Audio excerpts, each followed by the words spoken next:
Ooh. Join the Disney Plus podcast and let us transport you to a world where laughter, adventure, and joy reign supreme. It's time for the Disney Plus podcast, the ultimate infusion of Disney entertainment that will leave you craving more.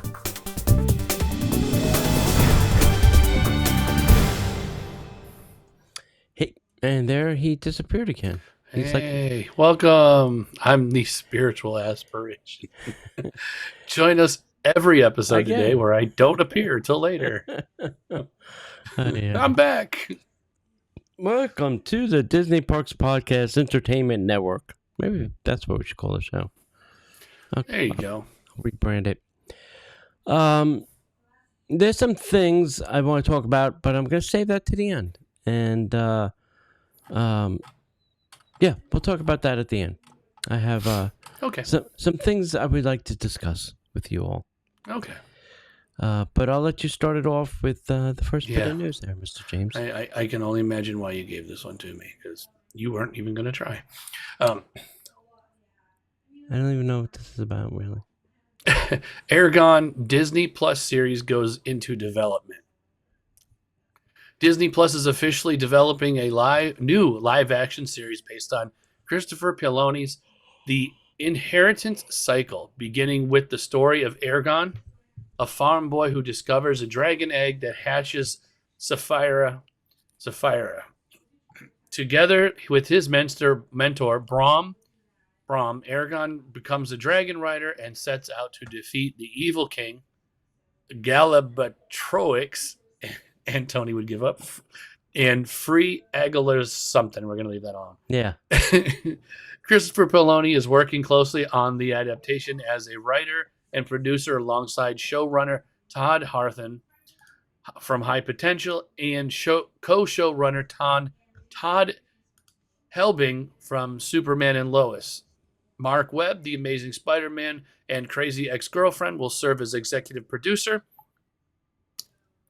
Paolini expressed excitement about bringing the story to life for television while honoring the books and thanked fans for their support.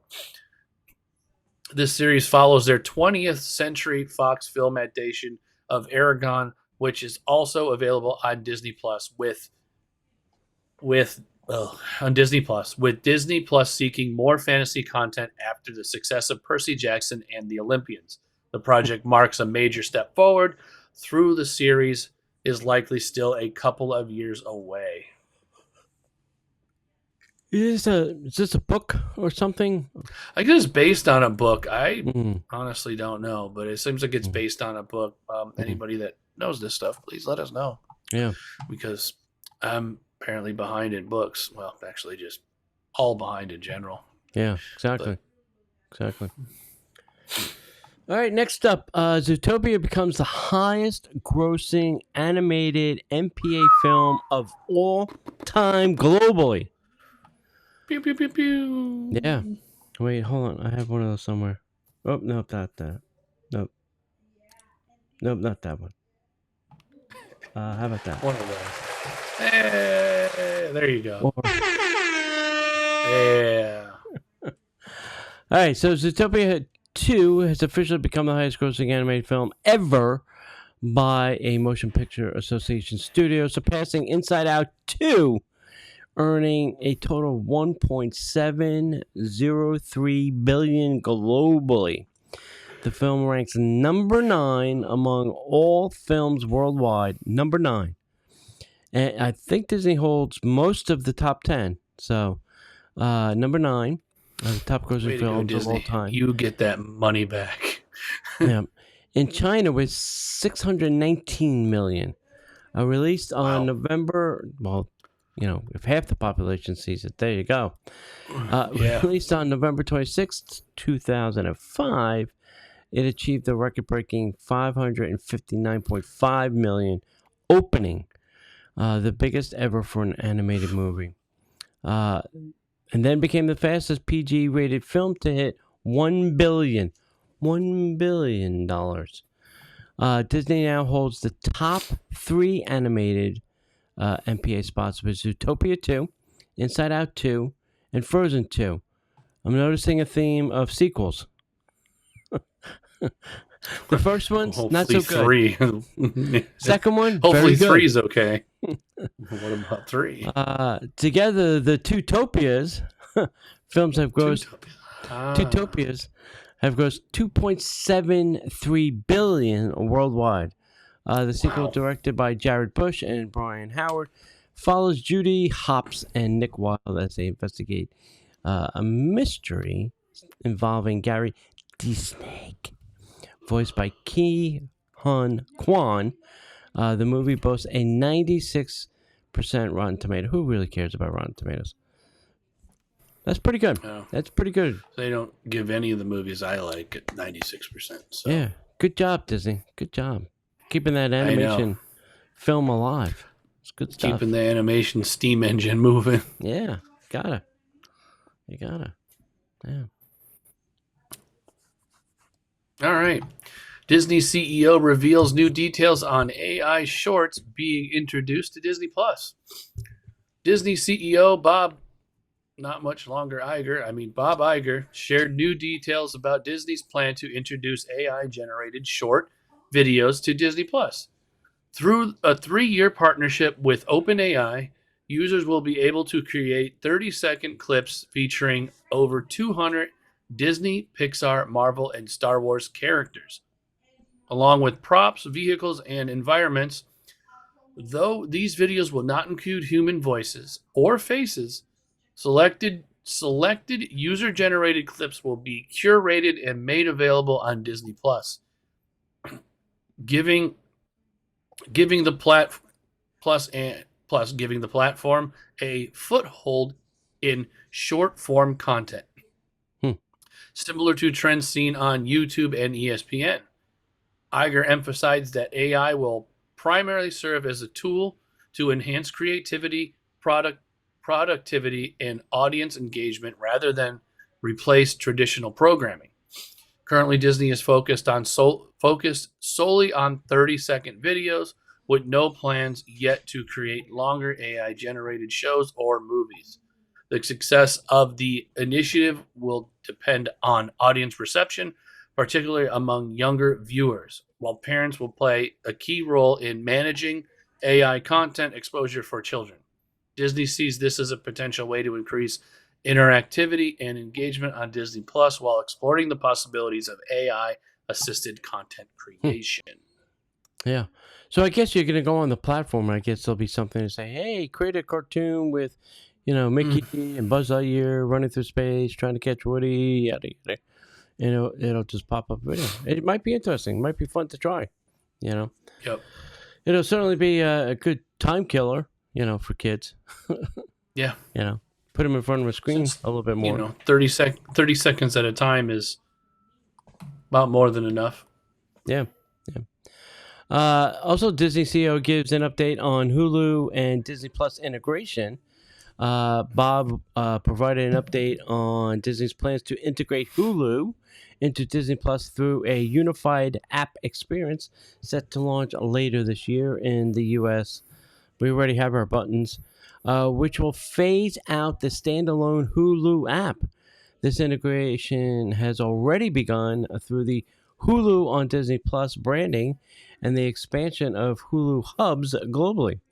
Replacing the Star Hub internationally, Iger highlighted that the merged experience has already helped reduce subscriber churn, particularly when bundled with ESPN, and emphasized that Disney Plus and Hulu will remain individually purchasable through most users are expected to adopt the integrated experience. And that is not a true statement. You cannot purchase one of those three things. They only, in the United States, come bundled. Give you the whole thing. You get all three. Disney Plus, Hulu, and ESPN. And that's all Tony gets to see. ESPN. And that's it. Because I really just want the Hulu Live and not the other two things. And you cannot unbundle them. Just letting you know. Overall, the integration appears designed to retain subscribers while streamlining Disney's streaming offerings without immediately eliminating Hulu as a separate subscription option. Blah, blah, blah, blah, blah. We'll see. I would like a choice. Bob, Josh, somebody. I like a choice. Choices is what makes the customer happy. Are you still seeing sports on your page? I am not seeing sports, but I really... Finally. Yeah, well, now that it's a separate thing, I'm not seeing sports. But I would still like to uncouple the three things and just get the thing I want to subscribe to and not have to pay for all the other stuff that they want to toss my way. Anyway, it's a long story. I think there's a lot of people that can feel for you and understand. So yeah, send help. Pretty James. sure you're on the right page. Send help. I've been trying to send help for a long time. Oh, sorry.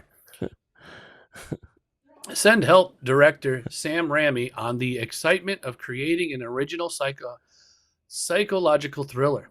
Oh, Send nice. Help, directed by Sam Raimi and opening January 30th, 2026, is a psychological survival thriller that follows Linda Little, played by Rachel McAdams, and her arrogant boss, Bradley Preston, played by Dylan O'Brien, after they survive a plane crash and become stranded on a deserted island. Mm.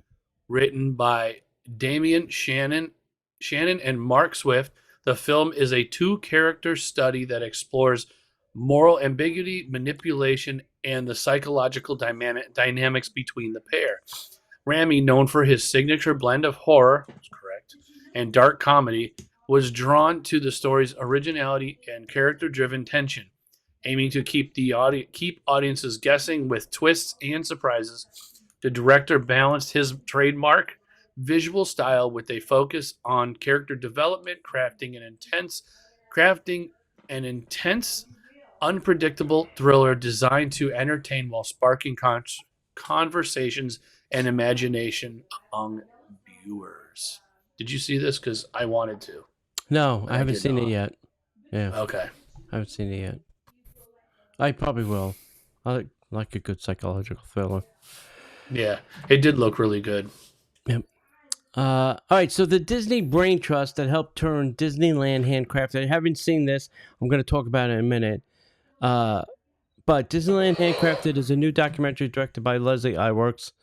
If you don't know who Leslie is, you should pay attention.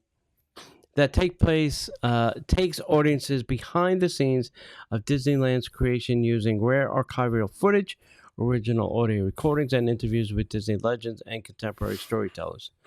The film highlights the artistry, the innovation, the collaboration that brought Disney's vision to life, from groundbreaking to the park's opening in 1955. Contributors such as Don Hahn, Pete Docter emphasized how Disneyland was imagined into existence through creativity, risk-taking, and Walt's pioneering using television to share his dream.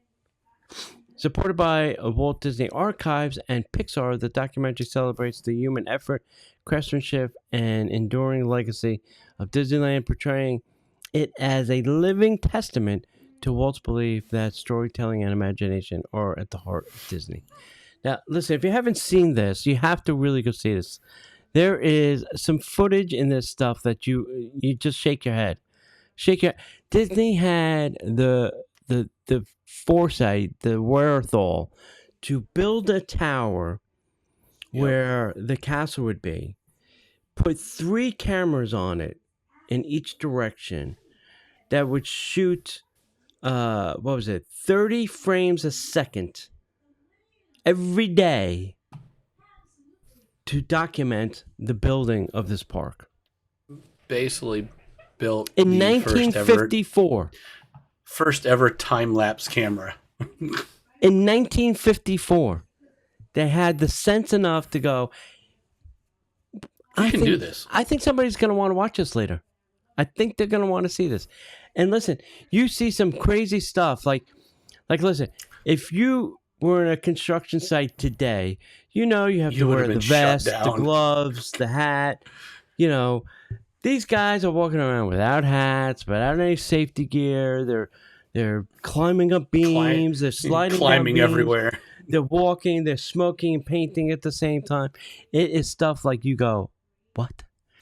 The other thing you have to remember is the entire park was built in 1 year. 365 days. Just let that sink in. They built an entire theme park. Now, not like it is today, obviously. It would have been maybe 366 days, but they built it in 1 year. So just keep that in mind when you're watching that. So I highly recommend you go watch it. Leslie Iwerks has done some fabulous stuff. She is the granddaughter of Iwerks, who worked with Walt Disney and created Oswald and Mickey Mouse. That guy is the one who took over drawing those two characters. So, he's done some she's done some fabulous stuff. The Pixar story. Anyway, I could go on and on about Leslie, but we don't have time. All right, Mr. James, you ready for some headline? And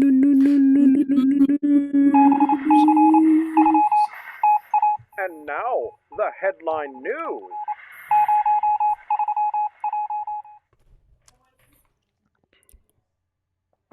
In today's news, John and Carolyn, Love, Beauty, and Loss coming soon to ABC, Hulu, and Disney+. Mm-hmm. Marvel's A Spider Noir trailer has been released. If you haven't seen this, it's actually pretty interesting. Yeah, I haven't seen it yet. Magic Campers coming soon to Disney+.